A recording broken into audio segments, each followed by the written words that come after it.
नमस्ते दोस्तों, मैं लेके आई हूँ आपके सामने अपनी प्रेगनेंसी के 25वें हफ्ते का अपडेट। तो जैसे कहते हैं कि सारी प्रेगनेंसी एक जैसी नहीं होती, उसी तरीके से मैं मानती हूँ कि प्रेगनेंसी का हर हफ्ता, हर दिन, हर महीना, हर ट्राइमेस्टर एक जैसा नहीं होता। तो ये जो हफ्ता था मेरा 25वां, ये थोड़ा चैलेंजिंग मुझे लगा। अभी तक का प्रेगनेंसी का one of the most challenging हफ्ता मेरे लिए था, क्योंकि फिजिकल सिम्पटम्स सबसे पहले तो मेरा टमी आप देख सकते हैं कि निकल गया है काफ़ी, इसकी वजह से डिस्कम्फर्ट बढ़ने लगा है। तो मेरा जो लंग है उसको स्पेस कम मिल रहा है, तो ब्रीदिंग में थोड़ी प्रॉब्लम होती है, स्पेशली सीढ़ी चढ़ने-उतरने में प्रॉब्लम होती है। तो मेरे जो रिब बोन है वो डिग करने लगे हैं टमी एरिया में रात को सोते समय, क्योंकि पीठ में तो सो नहीं सकते, पेट के बल भी नहीं सो सकते, केवल साइड में सो सकते हैं, स्पेशली लेफ्ट साइड सोना होता है। तो 2-3 घंटे बाद फिर वो डिग करने लगती हैं मेरी रिब बोन्स मेरे टमी को, इसलिए मुझे फिर साइड चेंज करनी पड़ती है। तो डिस्कम्फर्ट होता है, रात भर नींद बहुत अच्छे से नहीं आती है, प्लस नाइटमेयर्स आने लगे हैं मुझे। प्रेगनेंसी में कहते हैं कि ड्रीम्स, नाइटमेयर्स बहुत कॉमन है।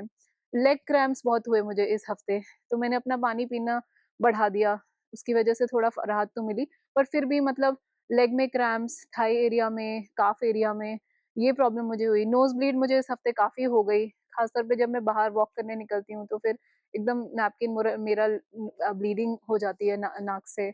और इचिंग मुझे काफ़ी हुई इस हफ्ते, हाथ के एरिया में, टमी एरिया में, क्योंकि अब स्किन एक्सपैंड कर रही है, उसकी वजह से इचिंग होने लगी है, तो वो डिस्कम्फर्ट है। बस स्पेशली जो क्रैम्प्स मुझे हुए, लेग क्रैम्प्स, उससे मुझे काफ़ी, क्योंकि उससे मूवमेंट भी रिस्ट्रिक्ट हो जाता है, आप बस बैठ पाते हैं थोड़ी देर, तो उसकी वजह से मुझे थोड़ा-सा ये हफ्ता चैलेंजिंग लगा है। पर मैं होपफुली अगले हफ्ते से या अगले महीने में से प्रेगनेंसी के थोड़े सिम्पटम्स कम हो जाएँगे या दूसरे सिम्पटम्स आ जाएँगे, तो मुझे इनसे निजात मिल जाएगी। तो ओवरऑल ये हफ्ता थोड़ा फिज़िकली डिस्कम्फर्टिंग तो है, बट मैं पॉज़िटिव सोचती हूँ, क्योंकि प्रेगनेंसी है तो कुछ तो होगा ही, और अंत में एक रिवॉर्ड बहुत अच्छा है, तो इसलिए मैं आगे ऑप्टिमिस्टिकली चलती रहती हूँ। अब बात करेंगे मेरे इस हफ्ते के डॉक्टर्स और लैब के अपॉइंटमेंट के बारे में। तो इस हफ्ते मेरा कोई भी डॉक्टर और लैब का अपॉइंटमेंट नहीं है। मैंने जैसे बताया था कि 28वें हफ्ते तक यूएस में हर महीने में करीब 1 अपॉइंटमेंट होता है। उसके बाद में फिर करीब 32 हफ्ते तक का वो 1 महीने में 2 अपॉइंटमेंट्स होते हैं। उसके बाद में फिर हफ्ते-हफ्ते में अपॉइंटमेंट होते हैं, जब तक डिलीवरी नहीं होती। तो अभी जो अगला अपॉइंटमेंट है वो 28वें हफ्ते के बाद है, जिसमें जेस्टेशनल डायबिटीज़ का टेस्ट होगा, सिफिलिस का टेस्ट होगा और एनीमिया का मेरा टेस्ट दोबारा होगा। तो वो एक इम्पोर्टेंट अपॉइंटमेंट होगा, उसका अपडेट मैं आपको तब ही दूँगी। अब बात करेंगे मेरे इस हफ्ते के खान-पान के बारे में, क्योंकि मैं अपना ब्लड शुगर लेवल मॉनिटर करती हूँ, ग्लूकोमीटर है मेरे पास में, और मैंने देखा कि मेरा शुगर थोड़ा एलिवेटेड है, मतलब 95 से कम आना चाहिए फास्टिंग, बट मेरा 100, 102, 103, कभी तो 120 भी आ गया था। होली आई थी, गुजिया खाई थी बीच में तो बहुत सारी, तो इस वजह से 120 हो गया था। तो इस वजह से मैं चाहती नहीं हूँ कि मुझे जेस्टेशनल डायबिटीज़ डायग्नोज़ हो, इसलिए मैंने अपना कार्बोहाइड्रेट कंटेंट बहुत कम कर दिया, क्योंकि उससे स्पाइक्स होते हैं। और प्रोटीन कंटेंट काफ़ी बढ़ा दिया है, आर्म स्ट्रेंथ ट्रेनिंग बढ़ा दी है, क्योंकि मसल डेवलपमेंट होता है तो थोड़ा-सा स्पाइक्स कम हो जाते हैं। मैं वॉल सपोर्टेड स्क्वाट्स करती हूँ, तो डाइट में मैंने प्रोटीन काफ़ी बढ़ा दिया है, फ्रंट लोडिंग करने लगी हूँ मैं प्रोटीन की, मतलब ब्रेकफास्ट में ही मैं काफ़ी प्रोटीन खा लेती हूँ, 50 ग्राम से ऊपर।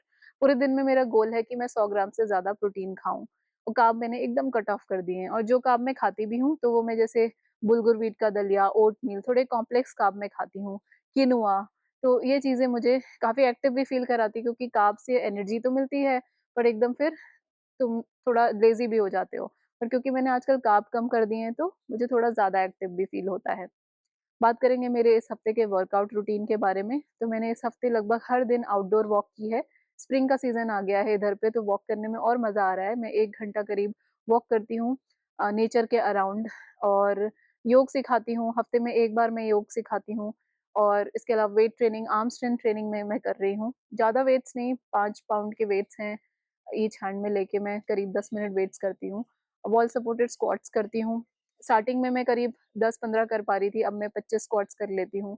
दिन में जब भी टाइम मिलता है तो मैं घर पे भी वॉक करती रहती हूँ, घर का काम करती रहती हूँ। कोशिश करती हूँ कि एक जगह ज़्यादा बैठूँ नहीं, तो मैं काफ़ी एक्टिव रही हूँ इस हफ्ते में भी। फाइनली बात करेंगे कि मेरे मूड के बारे में, फीलिंग के बारे में, तो प्रेगनेंसी इमोशनली काफ़ी चैलेंजिंग जर्नी होती है, मेरे लिए भी वही है, बट मैं मैनेज करने की कोशिश करती हूँ। इस हफ्ते क्योंकि फिज़िकल डिस्कम्फर्ट भी काफ़ी हो रहा है, तो इसलिए इमोशंस और ज़्यादा हावी हो रहे थे, पर मैंने अपने को बैलेंस रखा है। जब भी मुझे लगता है इमोशंस हावी हो रहे हैं, तो मैं वॉक करने निकल जाती हूँ, कुछ अच्छा सुन लेती हूँ, म्यूज़िक चला लेती हूँ, हल्का डांस कर लेती हूँ। सुबह-सुबह ग्रैटिट्यूड जर्नल लिखती हूँ। मैंने नोटिस किया है कि जिस दिन मेरा मूड थोड़ा-सा खराब होता है, उस दिन मुझे ग्रैटिट्यूड जर्नल लिखने का भी मन नहीं होता है, जो कि मेरे पास कुछ होता ही नहीं है ग्रैटिट्यूड दिमाग में। बट मैं फिर भी ज़बरदस्ती कोशिश करती हूँ लिखने के लिए कि कुछ तो लाइन्स मैं लिखूँ कि I am thankful for the sun today, I am thankful for birds chirping in my background today. इस तरह की चीज़ें मैं अपने ग्रैटिट्यूड जर्नल में लिखती हूँ और घरवालों से बात कर लेती हूँ कभी जब मूड थोड़ा खराब होता है। मेरे हस्बैंड काफ़ी सपोर्टिव है, मुझे काफ़ी हँसाते रहते हैं, तो उनके साथ टाइम स्पेंड करती हूँ। तो इस तरीके से मेरा जो फीलिंग मेरा मूड है इस प्रेगनेंसी में मैंने वो काफ़ी स्टेबल रखा हुआ है। तो दोस्तों ये था मेरी प्रेगनेंसी के 25वें हफ्ते का अपडेट।